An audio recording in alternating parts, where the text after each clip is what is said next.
بابا جی سرکار کہلائے جانے والے صوفی برکت علی لدھیانوی نے نواز شریف کے حوالے سے ایسی کون سی پیشن گوئی کی تھی جو کہ سچ ثابت ہوئی؟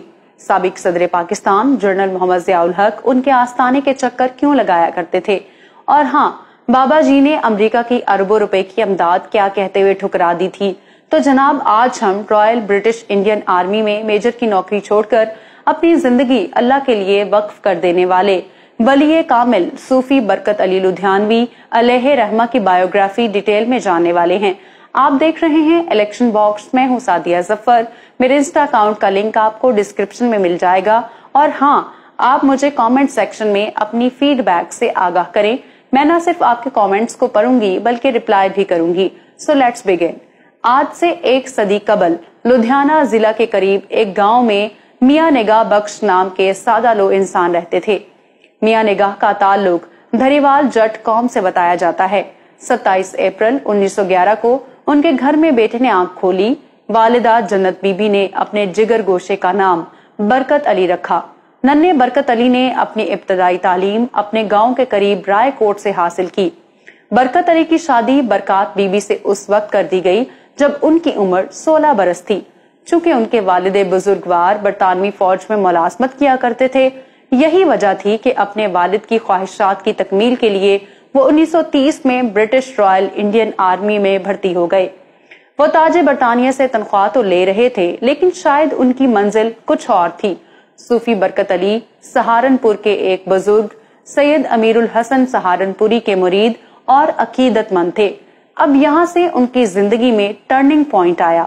صوفی برکت علی لدھیانوی کی فوجی ملازمت کا ایک قصہ بتایا جاتا ہے کہ کور کمانڈر جنرل وچ ان کی شخصیت سے بے حد متاثر تھے، جس کا اندازہ آپ یوں لگا لیں کہ وہ انگریز آفیسر رمضان المبارک کے مقدس مہینے کے احترام میں تب تک نہیں کھاتا تھا جب تک افطار کا وقت نہ ہو جائے۔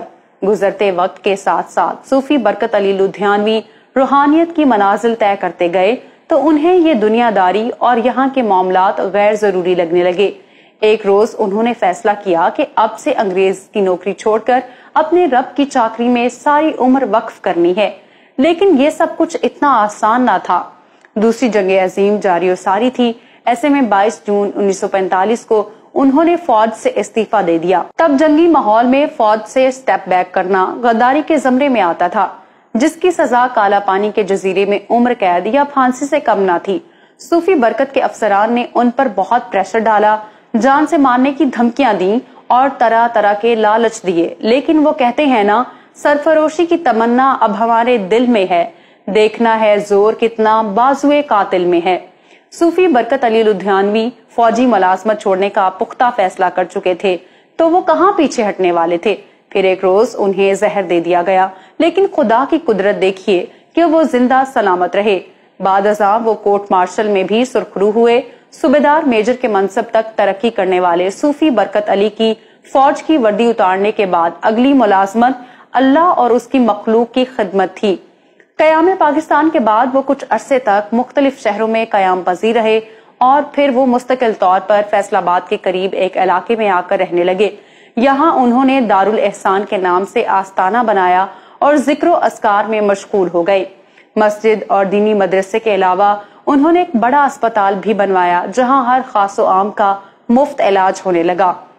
1200 بستروں پر مشتمل یہ اسپتال 1,25,000 مربع فٹ کے رقبے پر محیط ہے۔ انہوں نے پاکستان کے پہلے قرآن محل کی بنیاد رکھی، جہاں پر قرآن پاک کے قدیم نسخوں کو محفوظ کیا جاتا تھا۔ دارالاحسان میں لنگر کا وسیع انتظام تھا اور کوئی بھی شخص یہاں سے بھوکا واپس نہ جاتا۔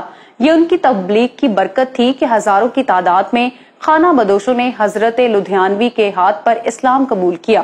لاکھوں لوگوں کی زندگیاں بدلنے والے صوفی برکت علی لدھیانوی چاہتے تو عالی شان محل بنا کر زندگی بسر کر سکتے تھے، لیکن وہ خود جھونپڑی نما ڈیرے میں رہا کرتے تھے، جہاں بڑے بڑے رئیس، تاجر اور وزیر ان کے جھونپڑے کے باہر ڈیوٹی دیا کرتے۔ سابق صدر پاکستان جنرل محمد ضیاء الحق ایک مرتبہ فیصل آباد آئے تو انہوں نے صوفی برکت علی کو پیغام بھجوایا کہ میں آپ سے ملاقات کرنا چاہتا ہوں اور آپ سرکٹ ہاؤس فیصل آباد تشریف لے آئیں۔ تب انہوں نے کمشنر فیصل آباد کو یہ خط لکھا: بادشاہوں کے درباروں میں فقیر حاضر نہیں ہوا کرتے، اور پھر صدر ضیاء خود چل کر بابا جی کے آستانے پر ان سے ملنے آئے۔